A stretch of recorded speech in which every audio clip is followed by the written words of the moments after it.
Welcome to Social Media Basics for Business, Lesson 6, Build Your Content. I'm Robert Killen, Director of the Lane Small Business Development Center, and it's great to have you here. In this lesson, we're tackling these questions. Why is content so important? What should you post? What should those posts feel like? And a little bit about ads. So let's go ahead and dive in. To get us started, I thought I'd share this well-known adage. Content is king. And as well known as it is, I don't know how many people remember that it was actually Bill Gates who coined this back in 1996, and he was talking about the online space. It was true then, and it has become exponentially truer every day since. Because more and more people are online, they're taking advantage of social media spaces, they're building relationships, and as long as that continues to grow, content will become increasingly more important. Here's why.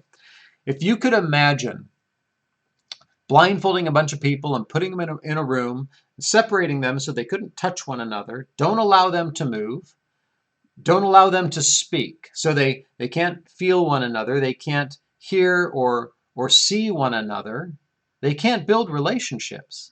They're just people standing in a room. Now imagine social media spaces where nobody is sharing content. It's the same thing. It's just people in a space, not connecting. Content is the stuff of connection. Without it, you can't build relationships. Social media is inherently relational. It is relationship building.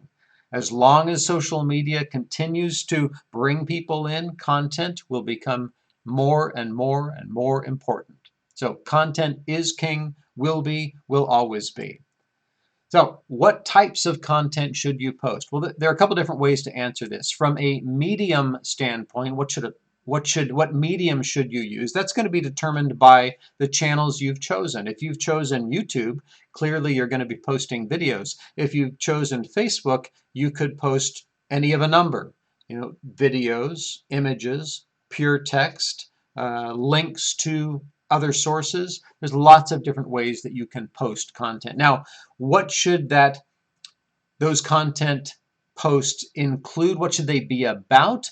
There's informational content, purely information. Just wanted you to know about this, announcement type posts. There are entertaining posts, which you can absolutely incorporate. And then there's a combination that can be put to great use, which we refer to as edutainment. These are posts that are both educational and entertaining. I'd strongly recommend you consider ways to do that.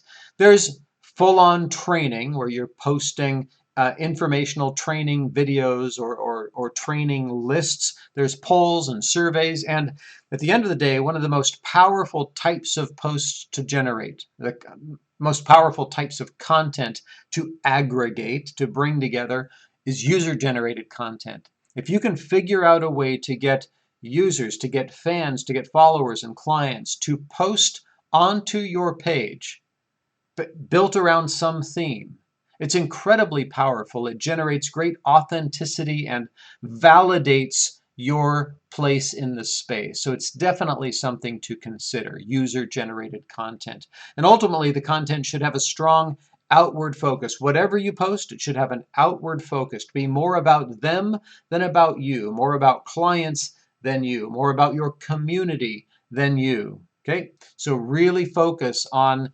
highlighting those you serve more than highlighting yourself. That might sound like be a surprise to you, but that's definitely a way to utilize the social media space that generates positive vibes for you and your brand. Now, what should your content feel like? Well, first of all, it should reflect your brand voice. Back in lesson 2, we talked about establishing a brand voice. Your content has to reflect that.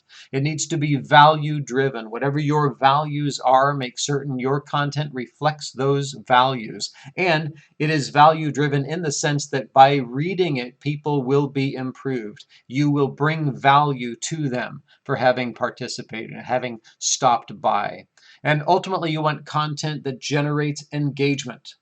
Okay? That's the most important thing long term, is to generate engagement. It might just be likes, but it might be likes and shares and comments, or it might be content that actually causes people to do something and bring it back to you.